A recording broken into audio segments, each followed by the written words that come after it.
na Irene Robert asubuhi barabarani akiwa amekunyana shati na mtu. Hasa mimi Irene namfahamu kwa sababu nilikuwa namtengenezea nyimbo zake za gospel. Watu wasiojua kwamba mimi nimetengeneza ile Soja, umeona, ambaye alikuwa anafanya hadi dancing challenge. Na nyingine zingine hakuwahi kutoa, lakini nimemtengenezea. Na mara nyingi alikuwa ananipigia simu kuniomba ushauri na kuongea na mambo mengine tu ya kuhusu sanaa. Kwa nilivyomuona asubuhi na kulingana na yeye anafanya nyimbo za dini, alinishtua. Nilimuona asubuhi nikiwa nimetoka studio narudi nyumbani kwa sababu mimi huwa nakesha. Kwa hiyo nilipofika nyumbani nikamtumia message, mtumishi vipi, umeona? Kwa hiyo kwenye kusema kwamba nimemuuliza mtumishi vipi, akai-respond ile message akasema kwamba vipi. Nikamwambia nimekuona sehemu asubuhi umekunyana shati na mtu, kuna nini? Kuna usalama? Akasema wewe acha tu jini, mimi tutaonana na wewe nitakuelekeza.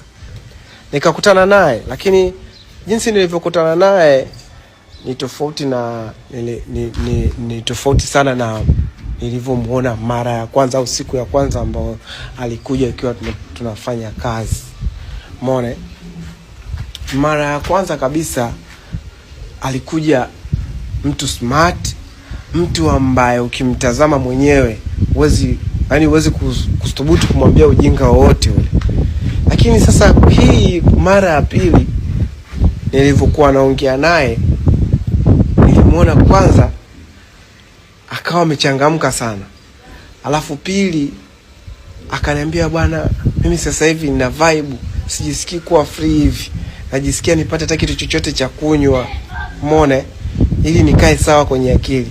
Nikamuuliza kitu gani hicho, mimi nikawa najua ni soda au nini, lakini mwisho wa siku akaulizia pombe, umeona, ambao ni konyagi. Nilishtuka kwa sababu sikuwahi kusikia anakunywa wala sikuwahi kumuona anakunywa. Kwa hiyo cha kwanza ikanishtua. Kwa hiyo after that akaniambia, bana, kuna kitu nataka nikwambie. Mimi Jumapili nilienda kanisani, lakini nilipoenda kanisani kuna watu wakaanza kunipiga. Mimi nilikuwa kwenye maombi pale, nikasimama. Kwanza kuna watu wanakwaya walikuwa wanaimba, mimi nikasimama na mimi nikaanza kuimba nao. Wakaanza kunikalisha chini, mimi sitaki kukaa, mimi naimba nao tu. Sasa yale maelezo yake yalikuwa hayako complete. Nikajua kabisa Irene hayuko sawa. Nikasema so hapa sasa hivi wewe unaishi wapi? Akaniambia, wewe acha tu, sina mahali pa kuishi. Nikasema what? Kwa sababu I know her, alikuwa na gari, najua alikuwa na masemo anaishi, umeona. Kwa sasa aliposema hana mahali pa kuishi, hiyo ilinishtua pia. Nikamwambia, so hapo ulipo, I don't know, mimi ninachokiomba, kama inawezekana, kama una sehemu ya mimi ya kwenda kunihifadhi, naomba ukanihifadhi. Nilichokifanya nikamwambia, vitu vyako viko wapi? Alisema viko hoteli. Tukaenda hoteli. Pale hoteli nikakuta hotelini pia anadaiwa. Kulikuwa kule kuna nguo zake pale, passport sio nini, alikuwa anadaiwa. Tukafanyaje huko, akasema mimi nitalipa. Akafanya sio, akalipa, akatuma kwenye simu, nikamchukua kwenye gari, nikampeleka ofisini kwangu ambapo Sinza studio. Kufika pale kuna chumba ambacho ni cha reserve, umeona, cha wasanii endapo kama watakuwa wametoka mkoani wanatulia. Kwa hiyo ikabidi mimi nimpe kile chumba ajistiri, ili akiwa anasikilizia mambo yake mengine, maana alisema kuna hela anaisubiri. Akakaa pale. Lakini kadri alipokuwa amekaa pale, sasa akawa anaongea vitu ambavyo havieleweki, umeona. Baadaye akaniambia, mimi unajua nimesahau password ya YouTube yangu account, na mimi nataka kupandisha nyimbo.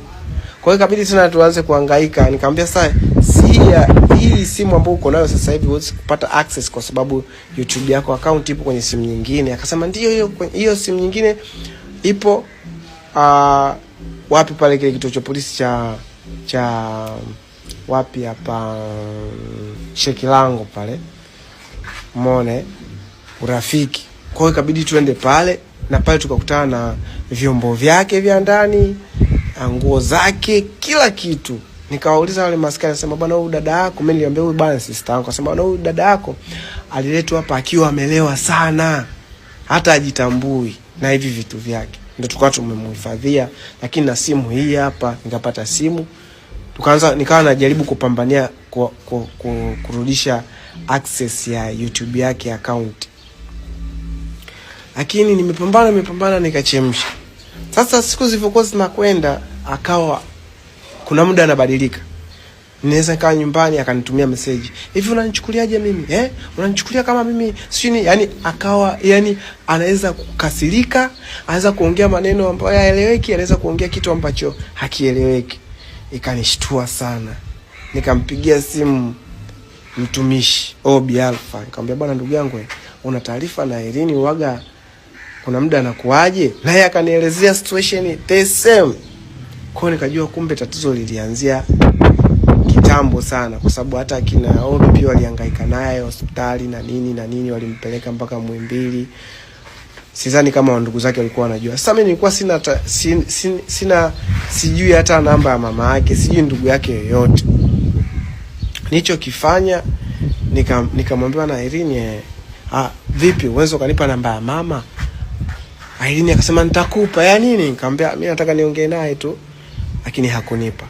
Siku yenyewe nakumbuka niko na shoot, akanitumia message, bwana, kuna mtu kuna ndugu yangu yupo Magomeni, nimempata, nashukuru sana kwa hifadhi yako. So naenda kwa ndugu yangu kujihifadhi. Mimi nashukuru sana kwa msaada wako. Basi nikawa nimemruhusu, sikutaka kumgomea kweli. Mtu alikuja na gari pale, mtu akamchukua na begi. Mwaka jana yule nazungumzia mwezi wa 7 akaondoka. Kwa ndo leo kupata taarifa kwamba amefariki. Kwa nini nimeumia? Kwa sababu jamani, mtu yoyote from right now ukimwona hayuko sawa, usimcheke. Jaribu kudili naye, mpeleke hospitali, mpeleke wapi. Usije ukachukulia bwana vijana bwana tayari huyo ashaanza kujiingiza kwenye mambo fulani, kumbe sio hayo mambo.